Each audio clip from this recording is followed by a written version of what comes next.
Well, hello everyone. This is Tom here, and just wanted to say hello to everybody and welcome to Cab Crew Wednesday.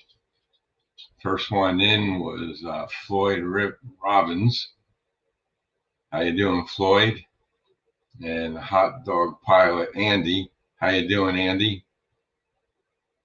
And Tammy and Ray are having some problems in their house, so they're just stopped in to say hello and hope everything's okay with them. And John Benicki, how you doing? And Wigwag Workshop, how you doing? Glad to see you in here. And I think, oh, and Dwight Curley's here. How you doing, Dwight? And Mickey's here. How you doing, Mickey? Good to see you. So everybody can hear me okay, I hope. Just give me a thumbs up if you can hear me okay.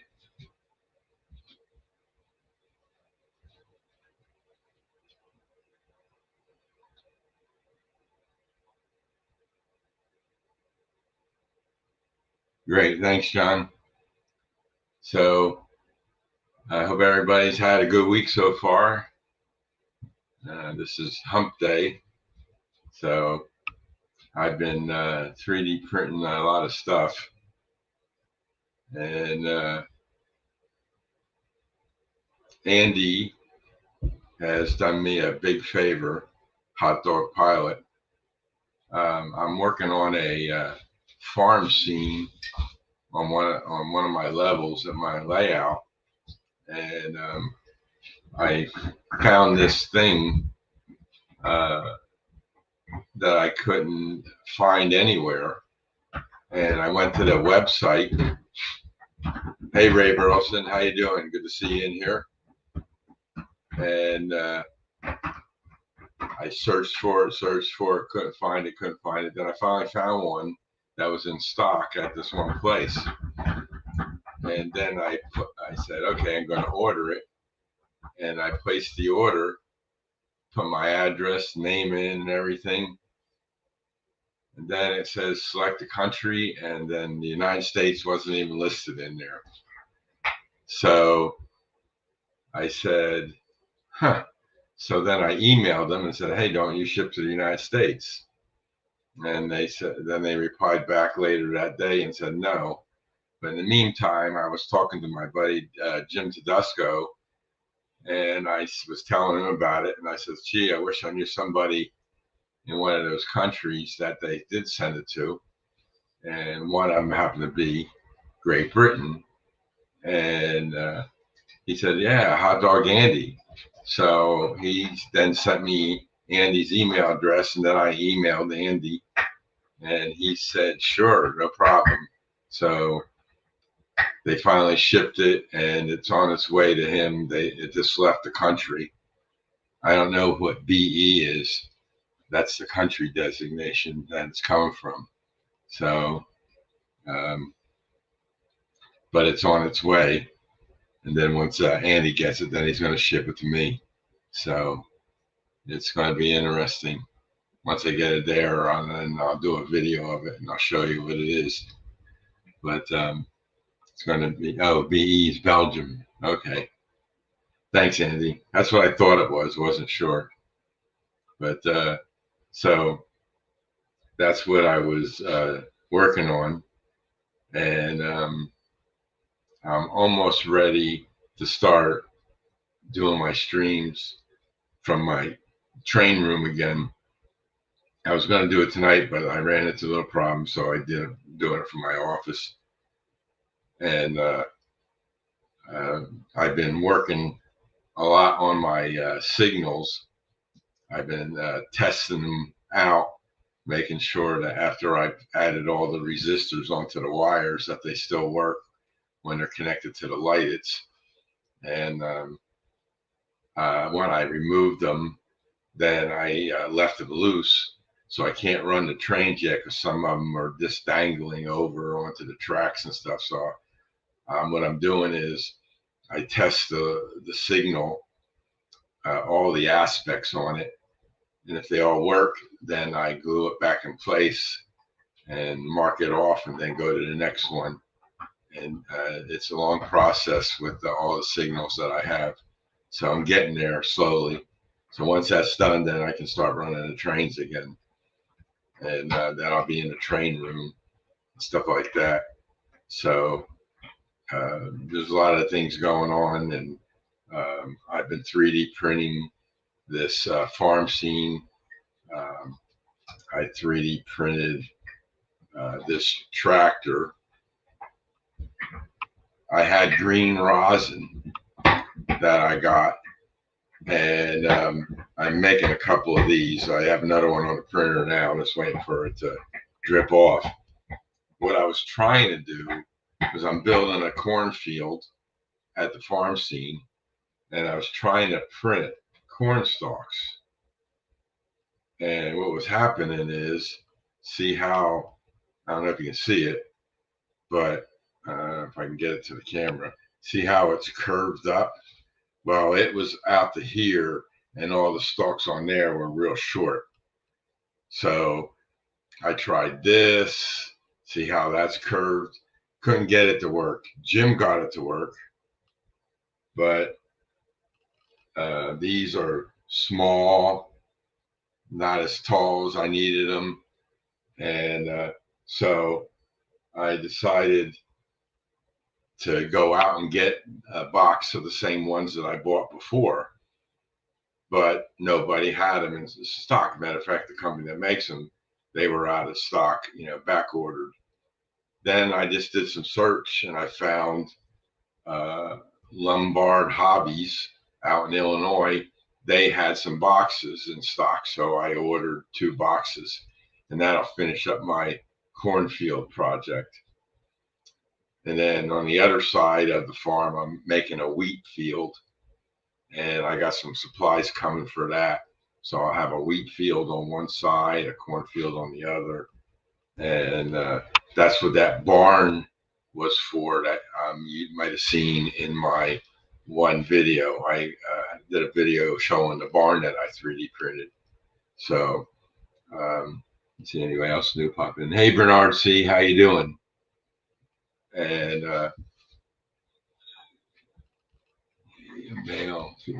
yeah, so I been working on that farm scene, and this here is a fertilizer tank. Let's see, get it over here. And I just 3D printed that today. Wheels and everything. I got to paint the tops, these 2 things here, the valves, I guess, yellow, just to brighten that up a bit. And I'm working on another wagon here with stakes on it. I'm printing them in red. So I got to put them on, glue them on. I got to 3D print them. What I've been doing is I'm using this raft because some of these thin things don't print well on the Viper. So if you use a raft, then it prints this pattern on the build plate, and then the small items stick to this, and then that seems to print better. So I printed 2 different styles. I didn't want the short ones. I like the taller ones. So that's going to be, hey, Digger Evans, how you doing? Good to see you in here. I got to print another batch because I have 2 of them to make. And then the other project I'm working on is the clearance markers and the, what are they called? Clearance and fouling markers. So what I've been doing is marking the track with I get my yellow paint and a little paintbrush. I paint a yellow mark on the track. And that's where, when a train is diverging on from a turnout, would hit the oncoming train if there was a train there. So you put that mark where they collide. And then what I did was I 3D printed this little guy. And what this is, I'll explain it because it's hard to see, but it's a red, a yellow, a red, a white, and a red. But actually it goes this way. The yellow is on the top. You know, red, white, red, yellow, red. And I 3D printed these, and I got a whole container full of them. There's 80 of them in here.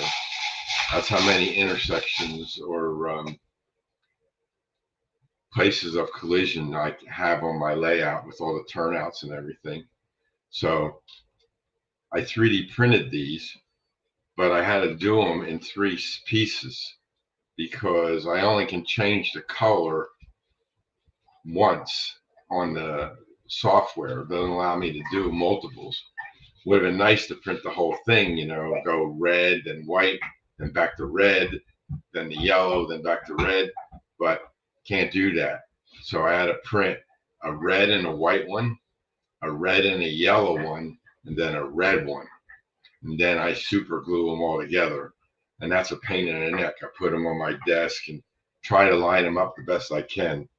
Then these markers here go to the point on the track that's coming in to a turnout or a crossing or whatever, wherever you're going to have an intersection where you might be parking cars or something, where you can park a car and it won't hit the train that's going through. So I got some of them done on the layout. I did a short on this too, showing, and I got 80 of these to put in. So I got them all made. I do a little bit at a time, putting them together. Then I take the 2 cars and make sure where they hit and stuff like that. And it keeps me very busy with that. And my subway system, I haven't done much with it lately. I do have it's completed all the way around. The base and brackets are all up. The track is all in place. I just have to add a few feeders with the BD20s on them. And I got about 5 of those to do yet. Then I can run the trains. But that's going to be sometime in the next couple weeks. I want to get the signals done so I can at least run my trains. And then I got a lot of signals to add onto the subway system too. I think there's about 20 of them on there that I have to do. And that's critical there because those 2 trains are going to be running through dispatcher. And I need to have the signals working there because I have a crossing and both trains, I don't want them to collide at the crossing because you can crisscross, you can cross over from the outside main to the inside main and back and forth. And that way, if I want to take a subway train down the helix or up the helix to wherever I want to go, then I can get on that track and then exit off of one of the bridges to get out and go onto the helix. So it's all set up. I just have to build one bridge yet, and that's 60 inches long. That's going to be a long bridge, and get those feeders in. Once the feeders are in, then I can glue the track down to the base. I have some of it glued down, but I need to make a few more subway platforms for the subway station and then get them in place. Then I'll know where I can place the track when it goes past there so that the train doesn't hit the subway station. So a little alignment, maybe I need to do on, I got 2 subway stations to build yet. So that's what I'm planning to do. So that's all coming down the road. Hey, Chris, how you doing? Glad to see you in here. And I'll see if anybody else popped in. I think I said hello to everybody. So that's what I've been working on. Why is Lombard's a dangerous place, John? Been in the store a couple of times, always walk out broke. Yeah. Well, I only ordered from them a couple times, and I never had a problem. So they haven't shipped it yet, but I was hoping to have that stuff before this weekend so I can get the cornfield done, because they come in, I don't know, I want to say maybe 6-inch long, and there might be 20 stalks on each row, and you get 1,120 corn stalks in a box. And that covered, I had 2 boxes left over from another project I was working on, and a little bit in another box, and that did most of what I needed to be done. But what I did was I staggered, you know, if you put them in a row like this, then they would be all straight, right? So what I did was I staggered them, and that makes the rows look fuller. So I did it that way. So because I staggered them, I have a short piece at one end, and then at the other end, I got a short piece. So I left them all, you know, I didn't do those because I didn't want to cut up the pieces I had, because I wanted to get the field filled. So now another box, I should be able to finish the field, because I have 2 fields. I have one on one side of the track, and then on the other side of the track, I have another field over there. So the train will be running through the cornfield, actually. And I have, you know, long ones to do. So I figured I'd put all the long ones in, fill that up. And then when I get the other box, I cut the pieces I need to put in there. But I was hoping to get,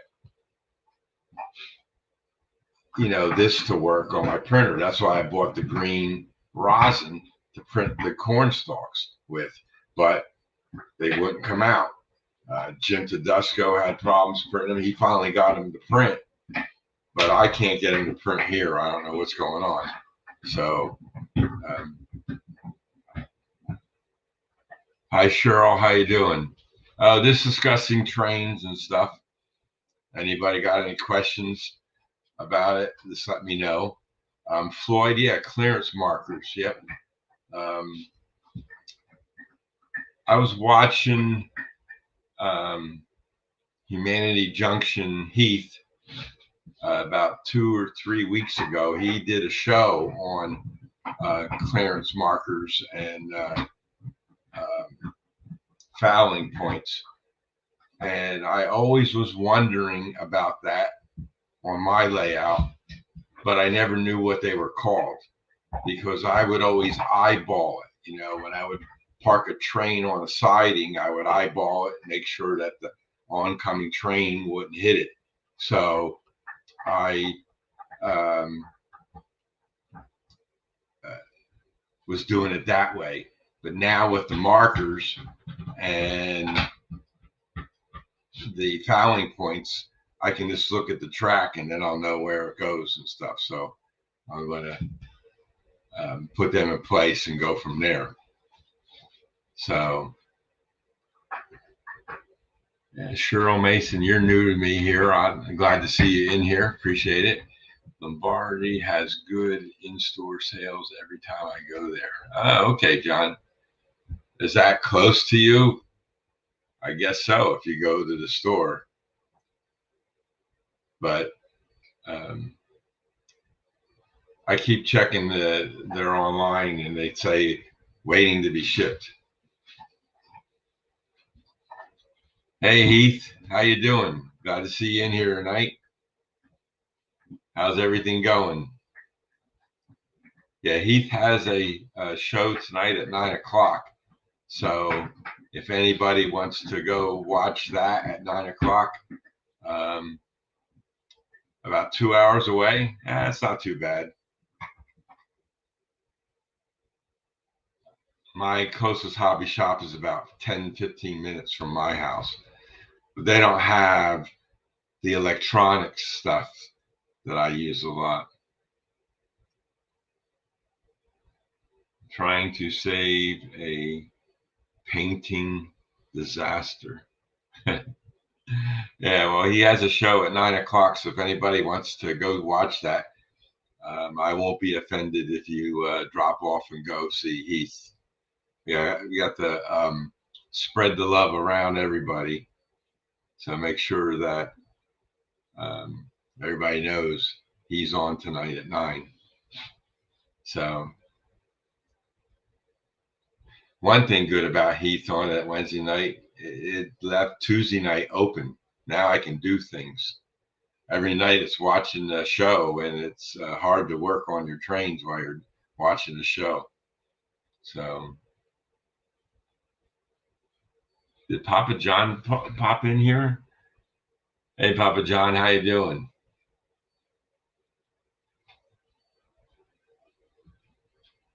I don't see. He didn't put a comment in here. I didn't see him. Yeah. Oh, there he is. Howdy. Yeah. So it's just been busy here. And, we just keep on printing more stuff for the layout and making things better for us. So it's just been hectic. I want to get the trains running. I got a couple engines I'm working on. I got 3 engines sitting on the workbench that I need to finalize. Yeah, I got some parts from Athearn motor mounts to mount the engines on the frame, and so I got them in. Um, it's holding the engine in place now. Now I just have to resolder some wires for the decoders, and those are the dual engine, the dual motor engines that I have, and that has 2 decoders in them.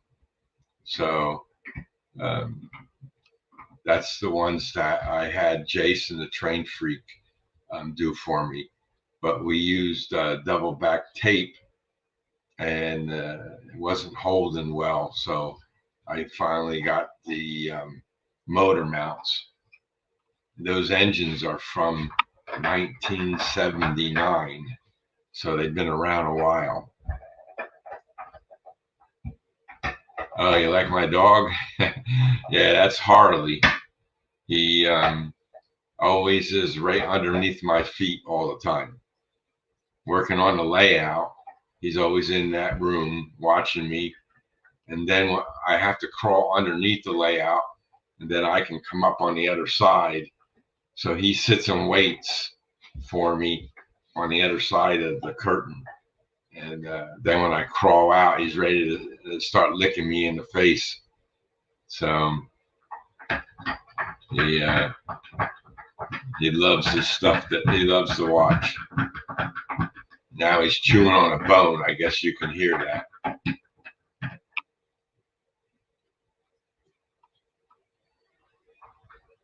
Yeah, I showed him, Heath.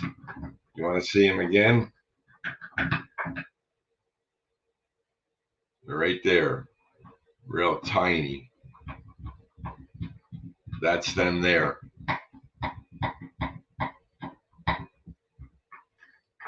And so that's them all in the container there. Let me see. You can see how many are in there. There's a lot to put together, but it'll all come into place. gives you something to do. Always come home from work. Hey, Stormy, how you doing? Steve, good to see you here. And, it's just the best thing to keep you busy, That's why I watch everybody's videos, because that gives me ideas for what I need to do on my layout. And it was just strange how couldn't find a clearance marker anywhere. I thought somebody would have one, even a picture of one. And then I finally found something, and that's where I came up with this idea with this. And I said I could 3D print them. So that's what I did. So sometimes it's hard to find the things you need. So you just 3D print them, but I didn't have anything to go by. And then he sent me a picture of something that Split Rock did. And that was very similar to this. But I don't know where he got his, or if he made his. I don't know. So, but this is my rendition of a clearance marker. So at least I'll be able to see it on my layout. I'll know what it is. And with the yellow marking on the track, I'll be able to tell.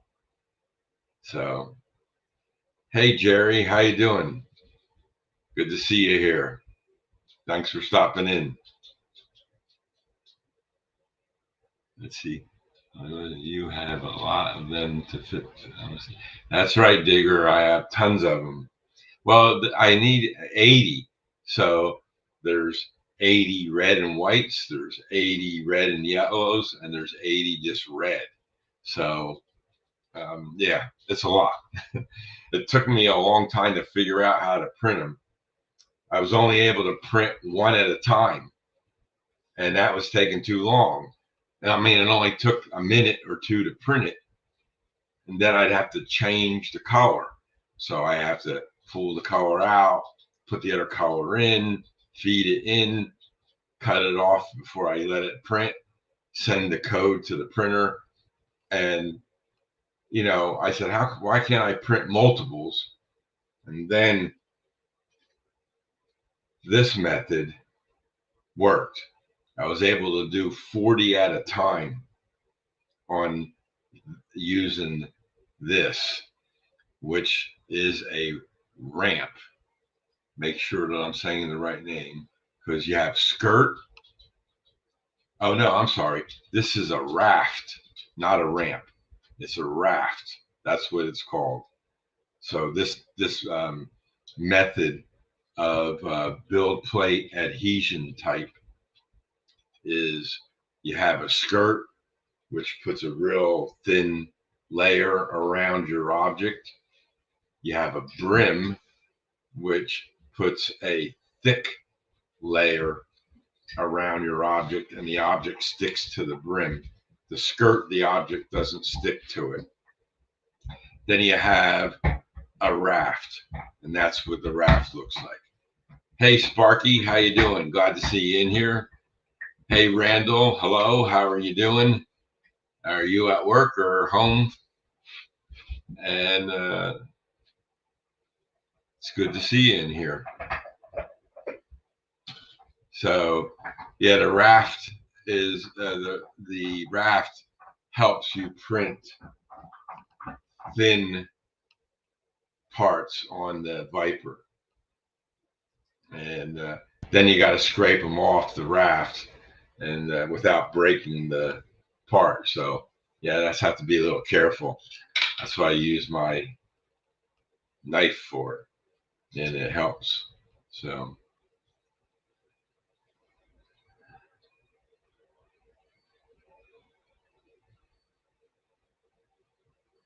Was on Sunday. Okay, Randall. Yeah, that's good. So, yeah, so that's what I've been working on, and that's a few things here and there. And the rosin printer, like I said, I have another tractor on there that I have to pull off, and it's you have to clean it off, put it in the alcohol, and it's a lot easier to print something on the Viper, but certain things you can't print on the Viper. So the tractor, I put supports on. That's why the tires came out nice and round. Now I got to paint them, but I'll paint the tires black, and then the rims, I'll paint them silver. So yeah, it's all part of it. And because I have not only the barn, I 3D printed a tractor workshop up there. I have 2 lights in it. I got to hook it up to the system for the lights, but the wires are there, the lights are in there, and a couple of garages, and I have a couple of wagons around that, and the tractors will be there if they like to get worked on or something, and I got to put some gravel down there in front of the building, and then I got to make a house for the farm. And so how close am I to Reading? About an hour. I'm east of Reading, and Reading is a little south of me. So southeast, that's where I'm at of Reading. If you look on a map, you'll see Phillipsburg, New Jersey, which is right on the along the Delaware River, and then Easton, Pennsylvania is across the river from Phillipsburg, and I take Route 78 out to Route 100, and then I go Route 100 south into Reading area, stuff like that. So it's not far, about an hour, 10 minutes sometimes, not far at all. Hope that answers your question.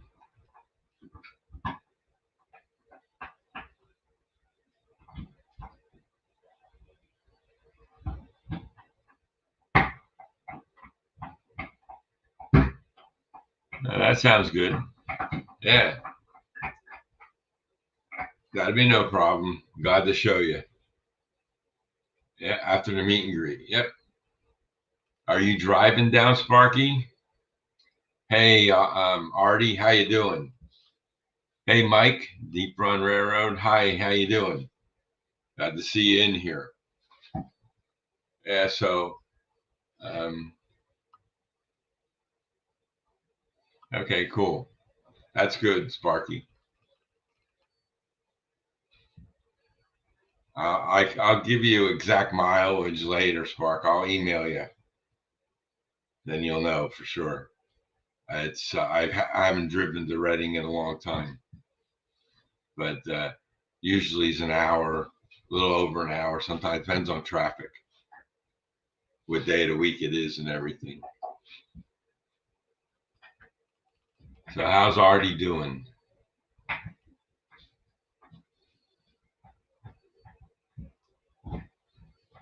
Yeah. So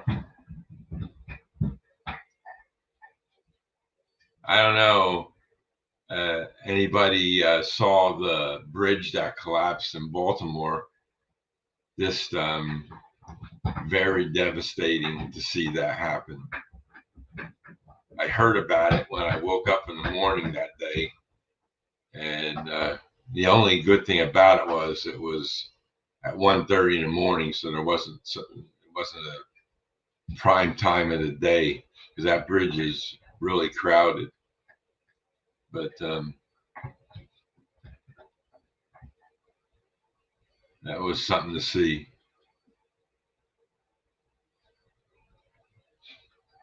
Everybody saying hello. Yep, a bad one. That's right, Andy. Yeah, so I don't know. Hands are sore from soldering. What the heck are you soldering, Artie?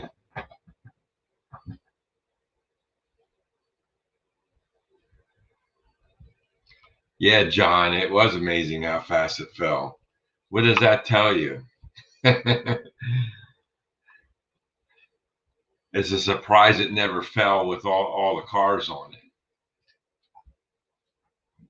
The radio station I listen to is a talk radio in New Jersey, and they were asking people their biggest fear when they're driving a car. And everybody was talking about they're afraid to go over bridges, but they still do, and stuff like that. I don't drive fearful. I drive defensively. So there's a big difference. The only weird thing I saw was some lady had a tire come into her windshield and hit the windshield. I must have been lucky because I was on a major Route 80 in New Jersey, and I was coming down the hill, and the car I was in the third lane, and there was a car in the right lane about maybe 200 feet in front of me in the right lane, and this object was coming from the westbound side. I was going eastbound, and as it got closer, it was a truck tire. Now the lady that called into the radio station, she was hit by a car tire, but this was a truck tire that was bouncing down the highway. It bounced right between the two of us and went off the side of the road. So we were very lucky. Yeah, I fear the stupidity of a lot of drivers. Well, what I was going to do was call in the radio station and say,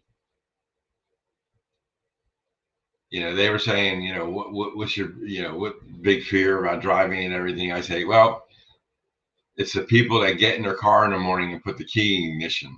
That's who I fear. Those people. So the roads that I commute every day, it's 91 miles from my house to work. I drive on 3 major highways, Interstate 78, Interstate 287, and Interstate 80. And then I get on some town roads off of Route 80 to get to the university where I work. But on those 3 roads, if I don't see an accident every day, something's,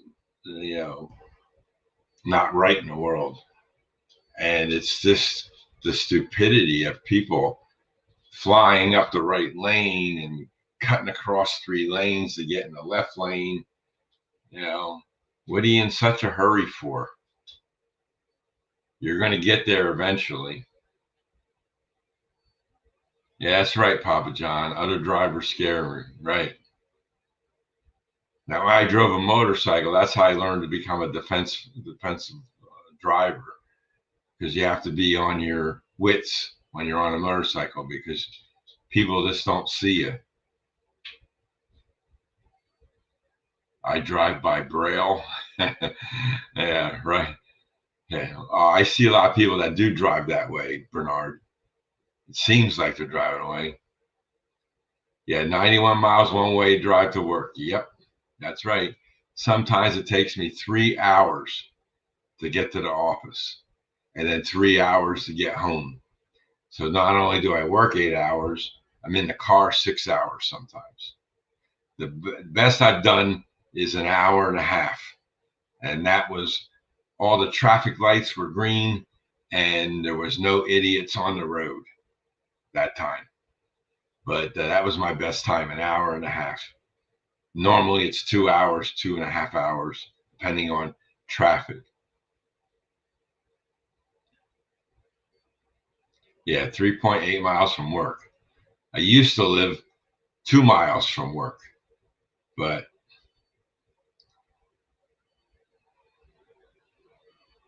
let's see, Ray. Yeah, that's right. Well, I when I used to go through the tunnels and from New Jersey to Manhattan, you always wondering if the water's going to come through. You know, what would you do if the water came through when you're in a tunnel? Some crazy stuff. Some lady said she was in Washington, state of Washington, and it was pouring down raining. And all of a sudden, she pulled off to the side of the road. All of a sudden, the road disappeared. And she went down about 30 feet and she was in water. And she took her headrest off and broke the glass with the metal part of the headrest. Some cars have that built into the headrest, but not all cars do. 5 seconds to get to my office. Yeah. Well, I do work from home. So sometimes, like today, I was working from home. So I didn't have to drive. 2 days in a row driving to the office is very stressful because of all the near misses that you go through. So I need to take a day and work from at home, and then I go back and work the next 2 days and drive in. It's refreshing to do that. So back in the day, I just lived at work, beat the 231 daily trips in the oil fields. Yeah, well, I don't know if I would live at work. When I worked in Alaska, I was right there in the in the camp, so I didn't have to go far to do what I had to do up there. I worked on the Alaskan pipeline. Company I worked for was Ingersoll Rand, and we built the pump stations that pump the oil through the pipes. And I had to go up there, and I had a big job. I was 18 years old, and I worked up there for 6 months. And all I did was wake up in the morning, get my clipboard, and go out and read the numbers off of the machines that we put in. It was a real tough, but I saw all kinds of neat stuff up there.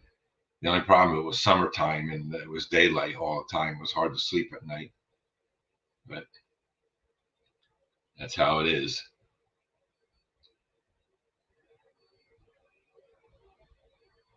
Yeah, 20 near misses.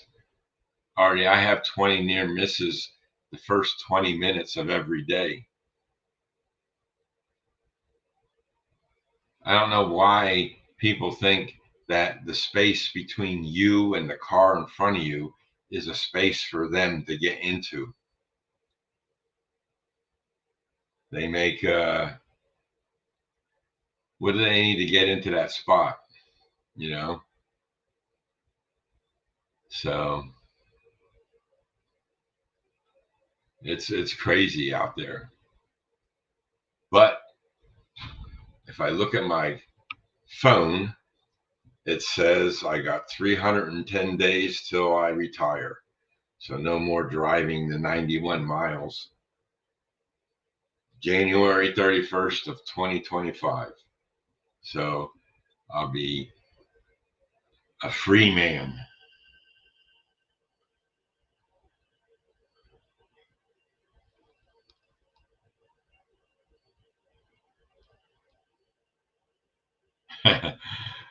Yeah. Yeah, Mike.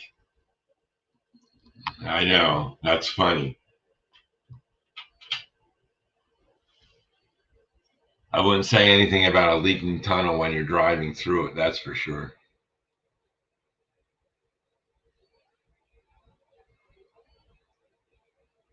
Yeah, I was through the Bay Bridge tunnel. It was over that bridge in Tampa Bay before that got smashed into. I don't know how long ago that was.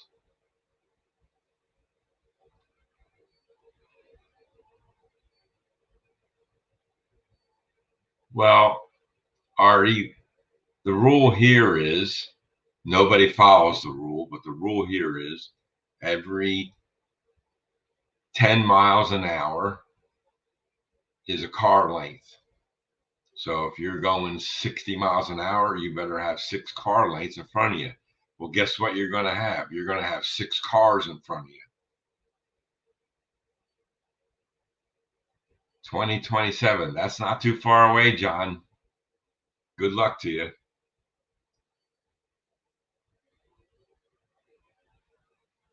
That's funny, Andy. Yeah, we're all free men, right? But I mean, from the trials and tributes of driving into the office every day, that's the thing I'm looking forward to. Not doing that anymore. I love driving, but I'm not into suicide because that's what it's like driving every day to work. Yeah, some of them leak air. That's right, they do. But um, got to have air flowing through there. My uncle, God rest his soul, he um, he worked on the Holland Tunnel in from New Jersey to New York. He was in the construction and he worked on putting that thing together. That was a long time ago. So he was always telling me all about the tunnel and all the little hiding places and stuff in there.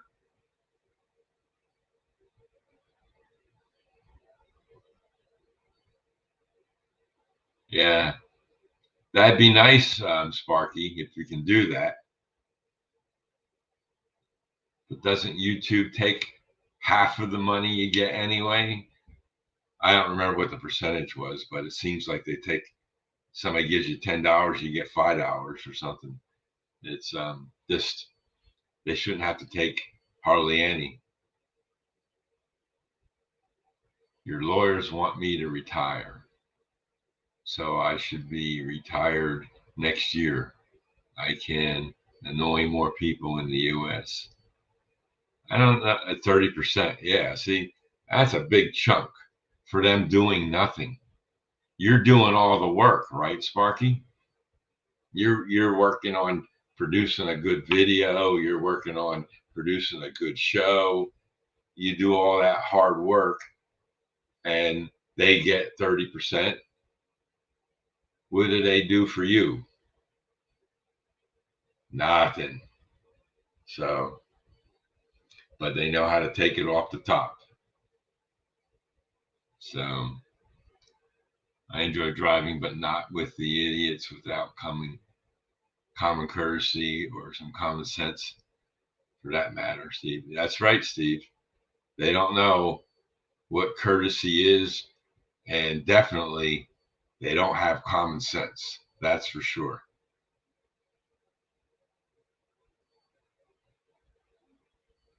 Ah, yeah, plenty of chicks. You got 6 on your layout, huh? Well, I don't know if that's going to work, Artie, but we'll wait and see. Used to drive a semi, and it made me nervous when crossing the Chesapeake Bay Bridge on a rainy day. Yep, I just can't imagine. Windy, right? Aren't there signs on that? I think I saw signs. I don't remember what bridge I was going on. The signs that said, beware of wind. You know,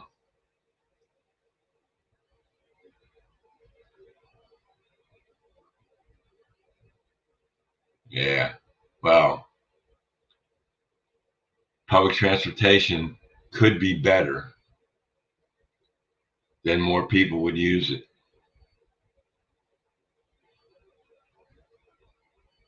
Just like in New York City, they're trying to put a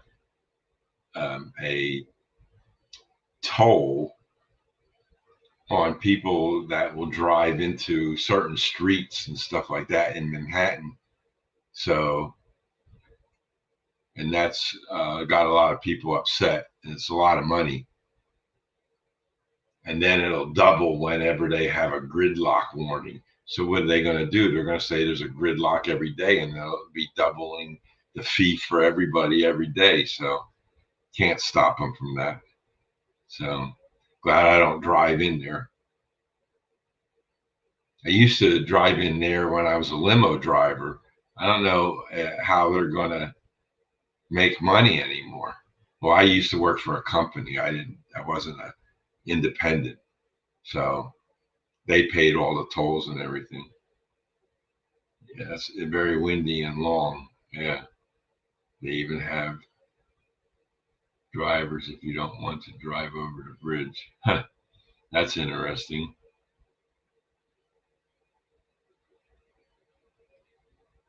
Yeah, Papa John.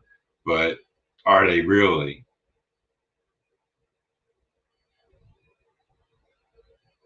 They need to take the money they're sending everywhere and put it into the infrastructure here in the United States. That would be the best thing to do with all our tax dollars. Pay for the roads and get them back in shape. The bridges and everything. Nothing lasts forever. They got to keep repairing them and fixing them. For the cars I hit. No. I've been in a few accidents, but those were in my younger days.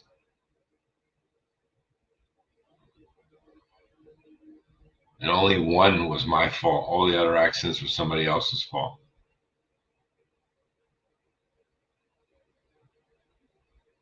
And I was hit by a deer twice. Everybody says I hit a deer. No, I didn't hit the deer. The deer hit me. Up on Route 80, I had a 75 Trans Am, and he came out from the woods and ran across 3 lanes to get to me. The side of the road, I call it one lane, and I was in the left lane, and he hit me in the passenger fender. So I didn't hit him, and then he went flying, and the state trooper came, and then he went over and shot it because it was, put it out of misery. And then I had a 1966 Ford Mustang convertible, and I was driving on a road. I was 19 years old at that time, and there's a hill that's above me, and a deer jumped off the hill and landed in my front seat of my car. Went right through the convertible, and I had white interior, and there was blood all over the place. Ruined my whole interior. Kicked his way out, jumped out, and went on his merry way. So the cops came, and they thought I killed somebody. And I says, "Here, look at the fur. It was a deer." Couldn't believe that a deer jumped into my car. Had to explain it to the cops. And I had to tear all the inside of the, all the seats and everything. I had to pull out and get new ones. Back then, we had junkyards that we could go to. They used to take the cars there, and I was able to get some seats out of another 66 Mustang that was in there for something else. Yeah, well, it wasn't a hell of a shot. It was, I don't know how it did it, but he just jumped right off that hill, and the timing of me just coming around the bend, and he just, fortunately, he didn't land on top of me, or I probably would have been killed. But into my passenger seat, he landed.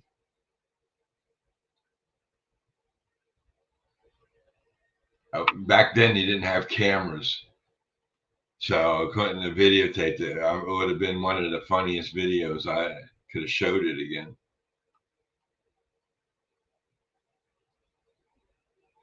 I had commuting near miss on my motorbike that I retired before somebody retired me. Yeah. Yep. That's what it is. Somebody else is going to do it for you. I rolled a semi. Not fun. No, those are big machines. They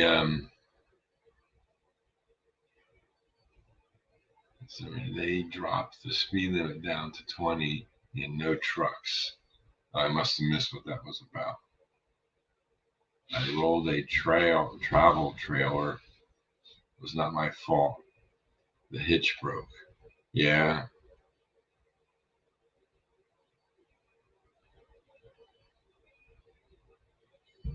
Yeah, that's right, Bernard. Some crazy things happen to me. Yeah, right. They just I don't know, maybe it was a reindeer or something. He thought he could fly and he didn't go very far. I really don't know. But I was surprised after he got inside my car and then kicked around and then jumped out and then he took off, never to be seen again.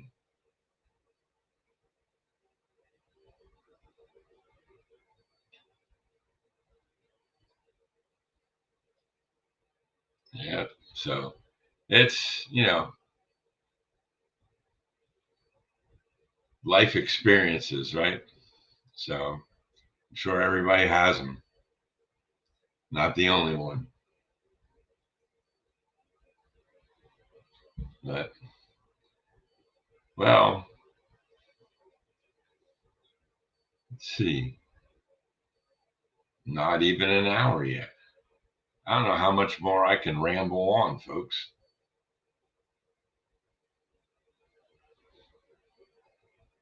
Anybody have any questions for me or any questions for anybody else? They can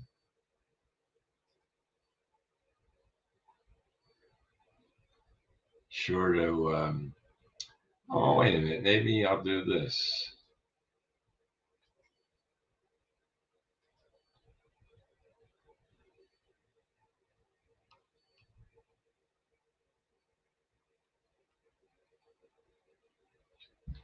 Yeah, that's. Yeah, what do you need to have a flock of birds go into your engine while you're flying, right? And cut the engine off.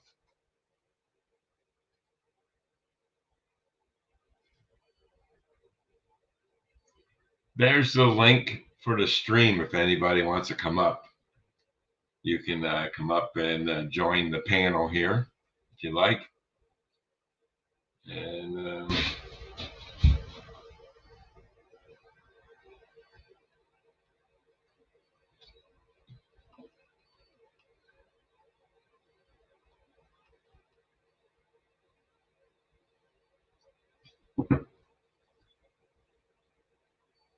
I hit a deer with my truck coming home one night. Pretty good buck too.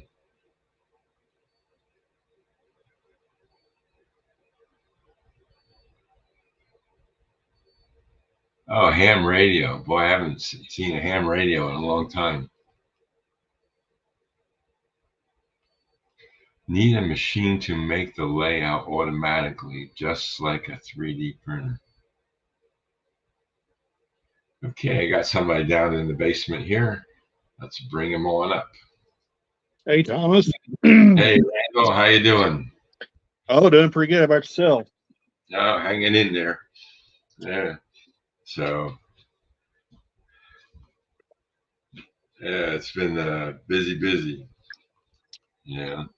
And Really, since Sunday, it's been pretty dead here. yeah, how's the weather out there? They're saying we got a frost warning tonight. Yeah, We had one last night too. Got in the 30s. It's supposed to get about that cold again tonight. Yeah. It wasn't too bad today though. Yeah, it's been cold here, and it's been raining today. And yeah, I had a lot of rain lately, and flood warnings and stuff like that. But it's crazy weather. Oh yeah. And yeah, it's not. It's supposed to be spring. It should be warming up, but it hasn't yet. Yeah, I was looking at some of the trees out there, and the leaves and everything starting to bud out there. So I don't know if Yeah, it's cold enough to kill them tonight or what. But I guess yeah, I'll find out when I wake up in the morning. yeah, yeah.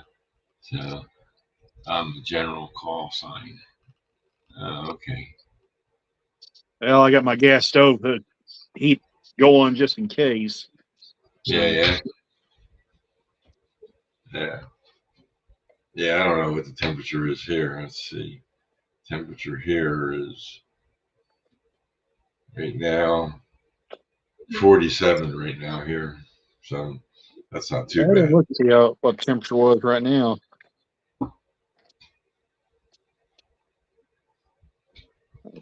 We had a little snow today. John Benicki had snow, Yeah. but nothing stuck. That's good. Yeah, it's too warm for it to stick. I ain't wanting no snow. Yeah, yeah, not this time of the year. You don't want snow. I mean, we've had this time of the year, but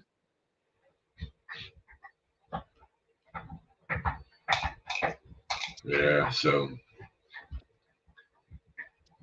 yeah, it's always I'm kind of in a bit of a flux. I'm not ready for summer, but I'm ready for winter to be over. So yeah, the summer gets really hot down here.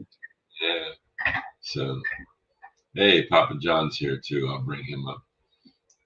Let's see, add the stage. Hey, Hello. Papa John, how you Hey, doing? John. All right. I got my unboxing from the train show up. You guys are interested? Yeah, show us what you got. I got to go grab the other box and grab my phone so I can see chat. So give me a minute. Okay. Yeah. So let's get back to the 60s later this week. Okay, John. Yeah, You got it. I looked. I think it's supposed to get like towards 80. I think by the end of this week. So Yeah.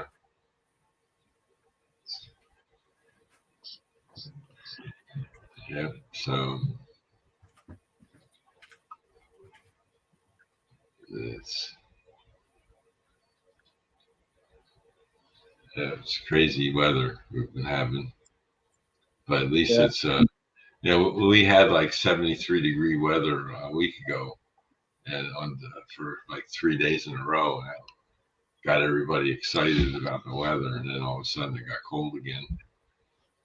that's how it is. Yeah, that's how it is. Yeah. So a lot of track work adjustments. Yeah.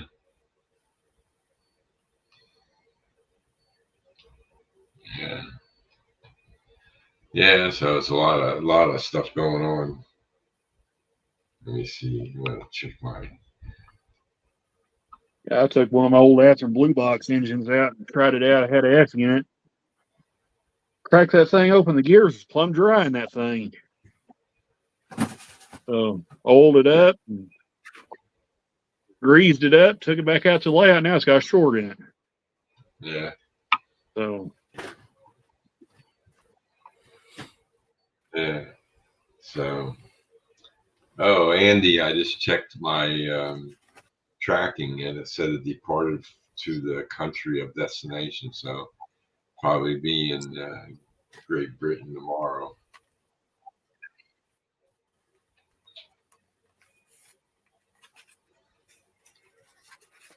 I got a My nap. 1 in scale.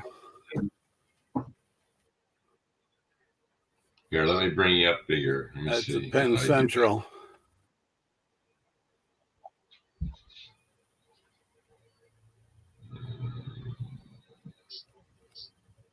Let me see if I highlight him and make him bigger. Nope, that's me. Wrong one.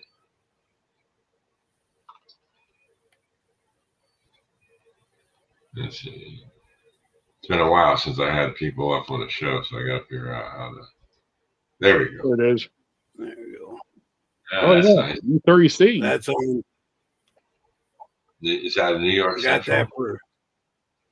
that for Penn Central. Oh, Penn Central. Yeah. Okay. That's that was $35.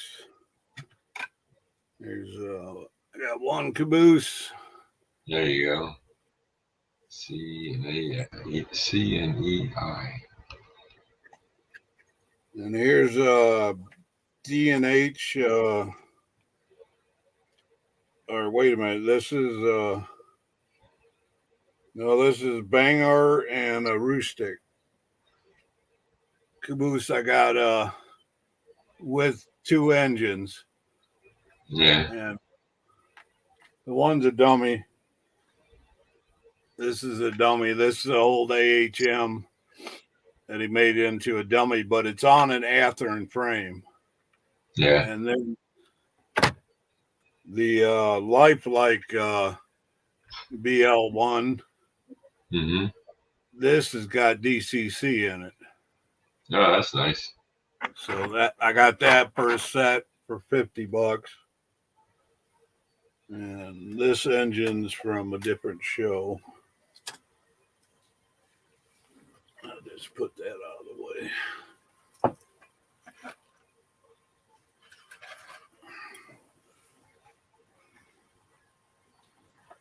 And then here's one of my River Rossies. I got these 2 for $50. I've got, Oh, nice. I've got one of those River RC ones. Only, I think this one I've got this one I've got's a custom painted one. It's at Dry Gulch and. Yeah, I have that exact same engine, but it's a DC engine. But I can't get it to. That's the other River Rossi. Yeah. And I didn't have neither one of these, so that adds to the collection. I got me a terminal with people on it. And I got all this with a little matchbox. And I got this old Hot Wheel with the police car with black wheels. So that's probably about 1980s. Then I got a dump truck. Oh, nice. You mean a cement truck? That was a cement truck, wasn't it? Yeah, a cement truck. And then and I also got this is from the train club. And I got a bag of cows for $3. So I donated $2 more to the club. Nice. This is not the favorite, but I got a Bessemer. And I've never had one of those, so that's a cool addition. I got this for $35. That's an Athearn. And then I got $3. I think it's an old Varney, but for parts. Yeah. And then I bought these 2 Varneys because they're still in the box.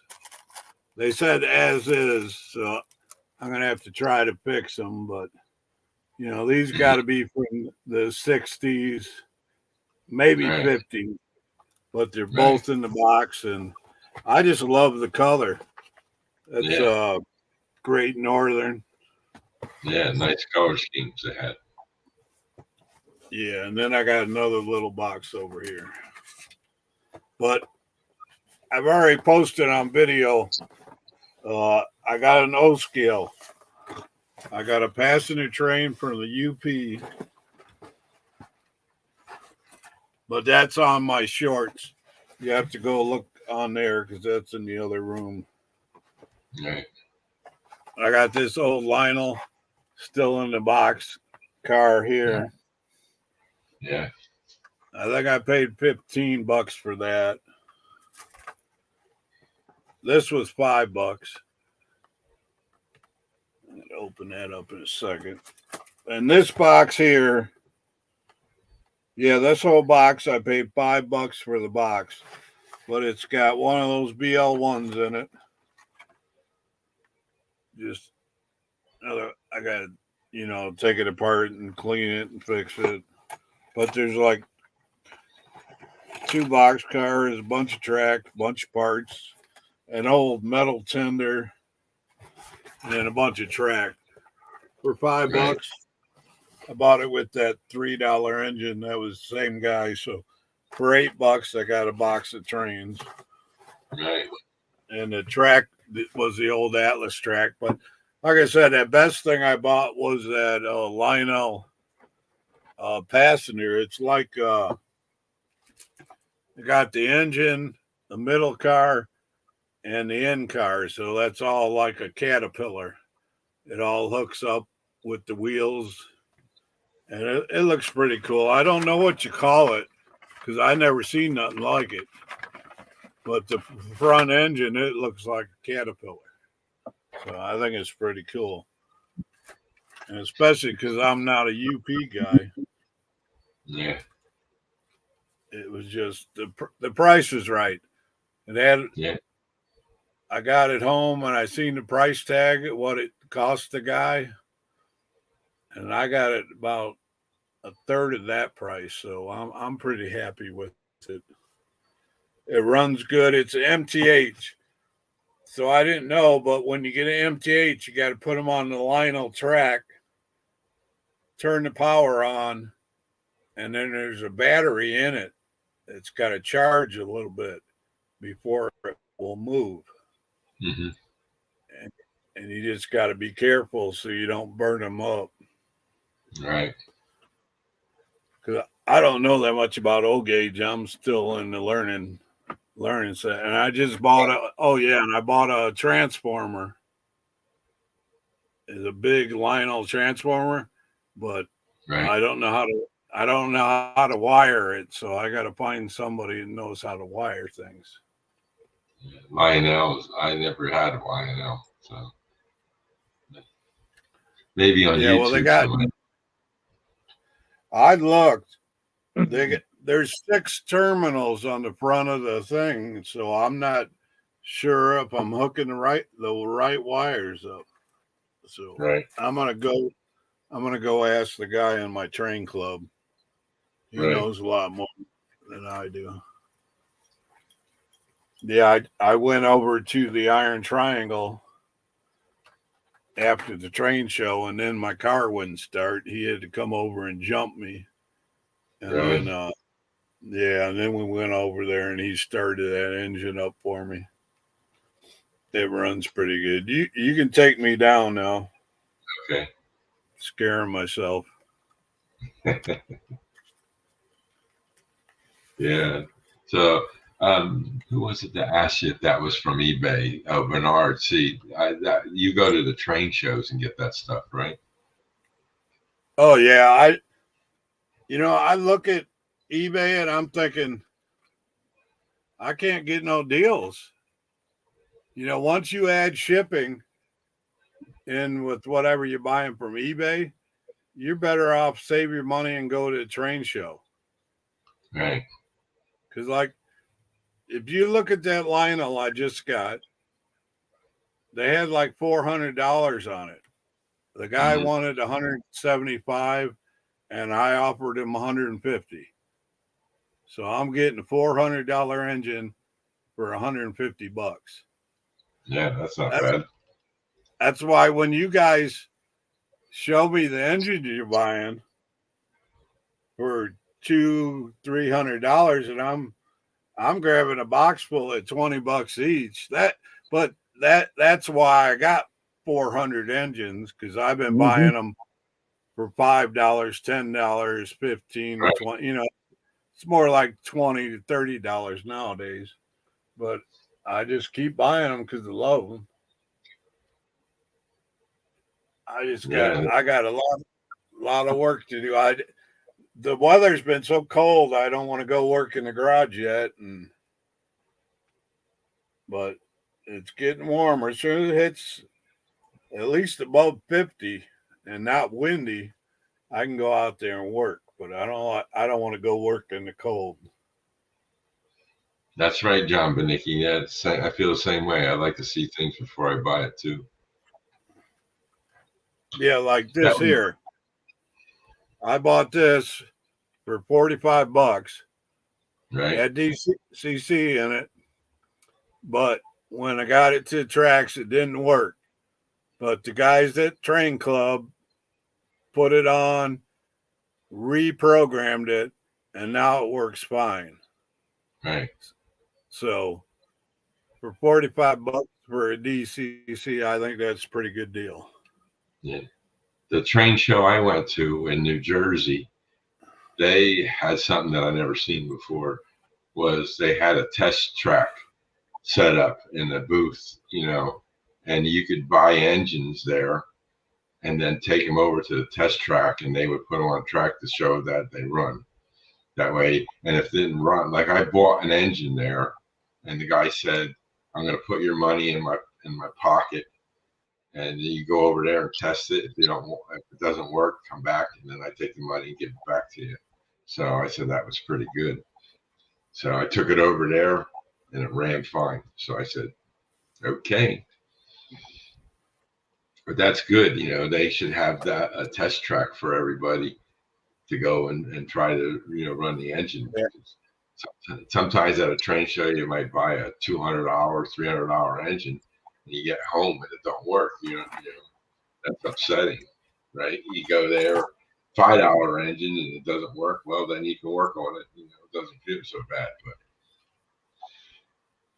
to have a test track I at a bought train this. show, right? I took it Shell? I apart see to those clean on. it. I see those on eBay every once in a while.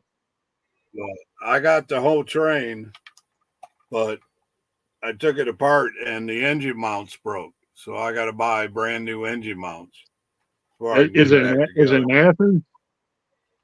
Yeah. Yeah, you So can I buy got a those. lot of Athens parts. I got new motors I can put in them. Oh, yeah. But that's And one of my many projects. and another thing about those old Athearn blue boxes, you can stick radiator roll axles underneath of them, and they'll work. Because that GP50 I've got out there on the front porch, I stuck radiator roll geared axle sets under it. It runs better than it did when it was new.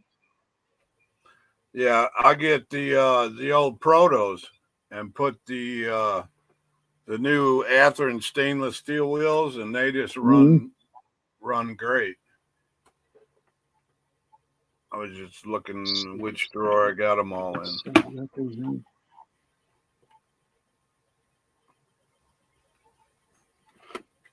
Yeah, that UPF unit, I actually got a set of brand new trucks to stick underneath of it in case, push comes to shove. Because when that thing did finally fire up and run, it was still grinding even after I oiled it and everything. So there's something else going on with that engine, but it don't look like it's probably ever been run.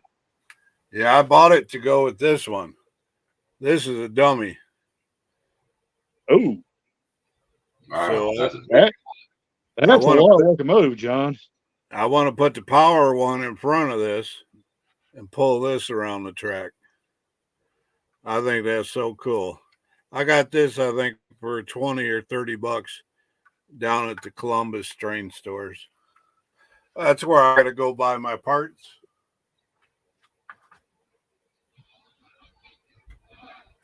Yeah, John, that's a good idea, having a test track. That's good. That's right. Yeah, they had them at the train show. That guy that had test track, I was like, "What show are you going to next?" And he said he's going to York. And I said, "Oh, you guys like to travel." And they were out of Indiana. So, and they weren't traveling every week. They just hitting major shows that they like. Because they said something about one in Indiana, York. They hit the one in Findlay. And next one I'm going to is Medina.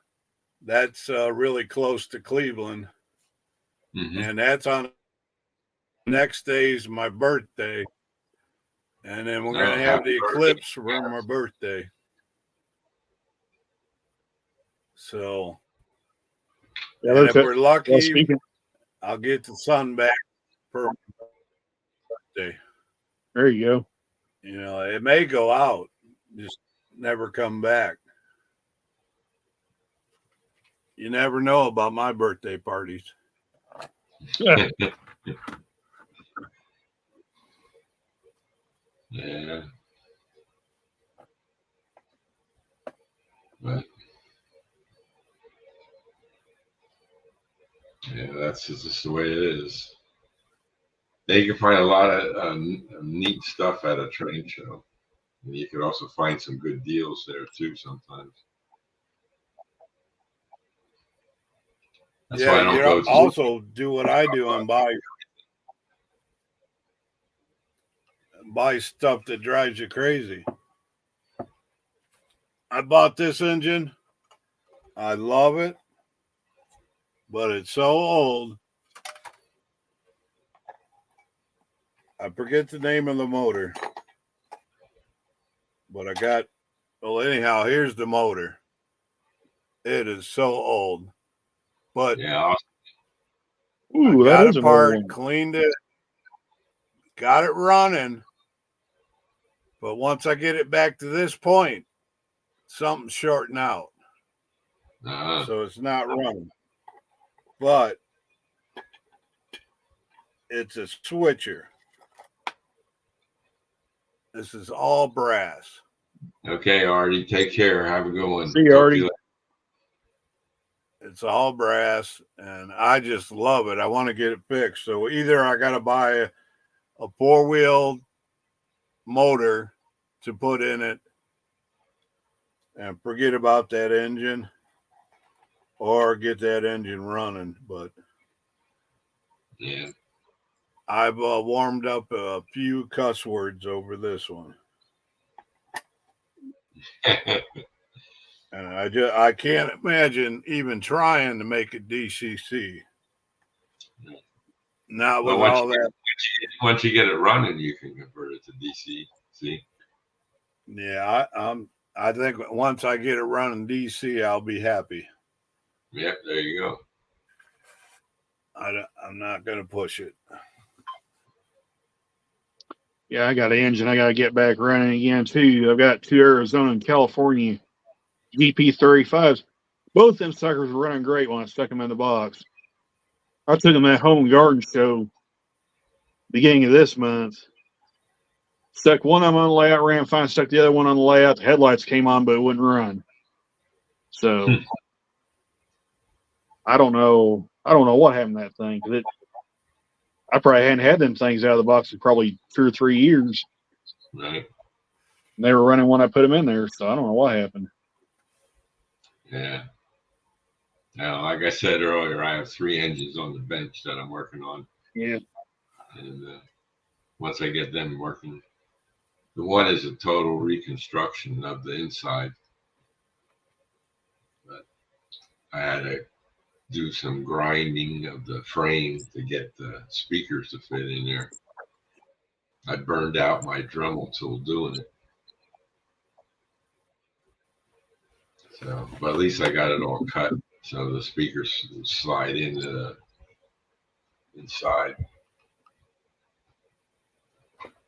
Got some more work to do.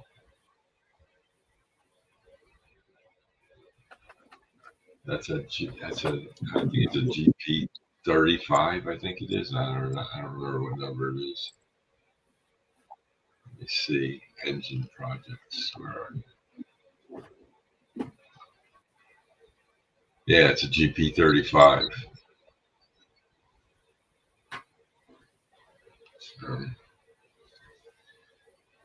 It'll be good to get that. I'm looking for my one BL2. BL2. Yeah, a lot of different things. And I have 8 sitting on the bench. Get back to the bench. Yeah.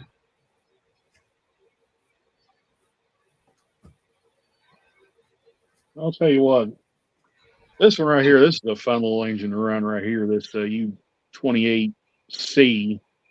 That somebody dolled it up, made it look like a Santa Fe U28CG, but that's a neat little engine. Yeah, runs pretty good too. But they're all nice when they run right. oh yeah, but this one right here, I don't know how many of you guys have actually seen this one, but this son of a gun looks like a Hot Wheels for mall railroading. Right. And I gotta do some work on it yet, but it does run. But I gotta do a little bit of work. I gotta put a headlight bulb and everything in it. But, Right here's that BL. I think this is a BL1. Uh-huh. But I bought that and I had to put new wheels on it, and now it runs perfect. So anytime I'm buying those protos, I just figure I got to put 20 more bucks in wheels to get them to run right, because all these got the broken plastic gears in the middle of the axles. Right. So you put $20 into a set of wheels and you got a brand new running engine. There you go. Because you're putting the stainless steel wheels on and they run great. So, You got there, Randall. that's the engine I was telling you about. This is the one somebody did a chop shop job on it. I have really no idea what you would call this thing, but I saw it and I debated on what I saw this thing a couple of years ago, probably 3 years ago now. And I sat there and watched it on eBay and I debated on whether or not to even buy it. And I'm like, you know what? It's so weird looking. I couldn't really pass it up. I probably overpaid on it. I don't even remember what I paid for it now, but it's just such an oddball locomotive. It's supposed to be like an SDP 40, I think is what it is. What train line is that? Well, it's an Athearn engine, John, mechanically and everything. But What's the paint job? Iowa Interstate. Oh, okay. Iowa Interstate. But yeah, this sucker's wild. Looks like they took a Bachmann BQ23 cab and grafted on it. It's got a bell on top. It's got these huge exhaust stacks. It looks like a truck with a trailer on it. Oh yeah, Yeah. but you take the body off of it, and it's a regular Athearn engine. So Right. in fact, I can kind of I love it when they put all that work into them. yeah. It was just such a weird looking engine. I just had to get it. So I've had the body off of it once already. I mean, I need to take it off and change the couplers on it, but see if I can slide the body off of it. Well, I put up 8 videos today, so if any of you guys get bored, check out my videos. YouTube says I'm having the best month ever. Awesome. Yeah, I pop in on yours every once in a while, John. I started putting up shorts. I get a lot more hits on the shorts. Right. And I did like 3 lives today, so I caught 3 trains today. Okay. I went and bought a pizza and sat over by the tracks and ate dinner. So I got lucky. There's the inside. It was just a regular old Athearn engine. Yep. Don't have any headlight on it though. Yeah, you can send that, Randall. You know which engines I want, so just put them all in one big box. I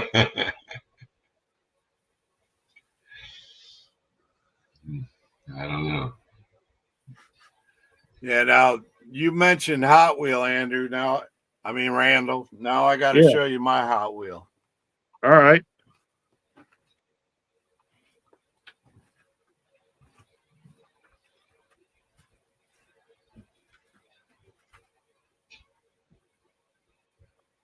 We'll get those couplers off of it while I'm thinking of it.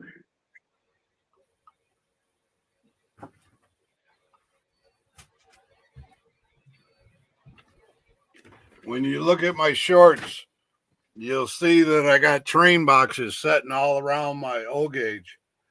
Oh yeah. I got my racetrack set up. This is HO size Hot Wheel, but it's made for racing.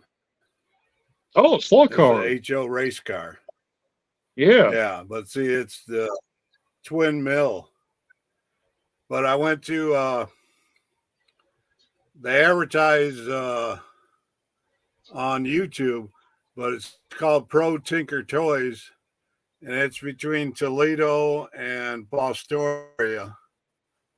And he gave me 15% off when I went in there, but he's got a great toy store. It's inside an old bank.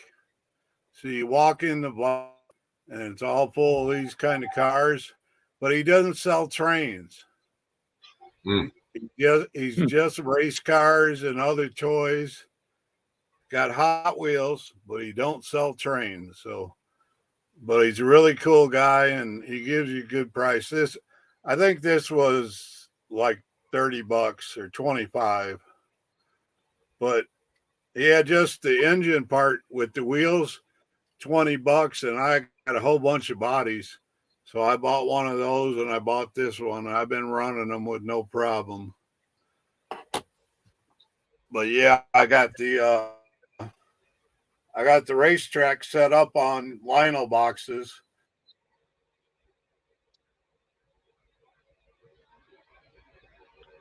I think we lost John. He froze.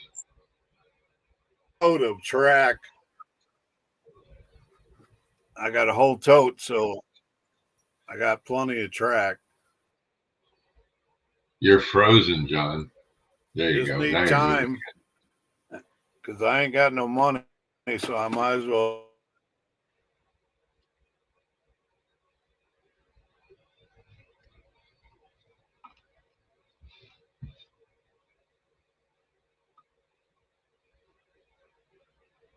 Yeah, I used to have the HO scale, those cars. And I used to have one piece that had HO scale track through it. It was like a crossing section. And I used to run the train around with the race cars. That was pretty long time ago.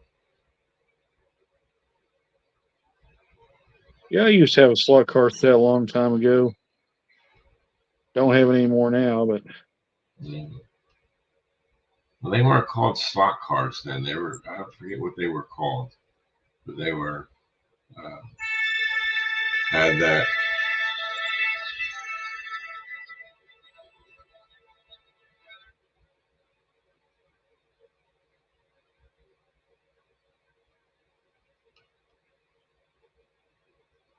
Yeah, so, well,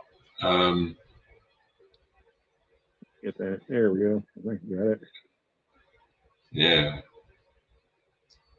Well, all right, guys. Well, I think I'm going to call it a night here. All right. Yeah, it's been good to see everybody. I'm glad everybody stopped in. And I just want to say again, thanks for stopping in and being here with me. Hope I didn't bore you all to death. And everybody have a great night and enjoy the rest of the week. And we'll see you all in the next video. Everybody take care and talk to you later. Catch you guys later. Have a good one. Ciao, everyone. See you, Thomas. Yep, take it easy, Randall. Yep, see you.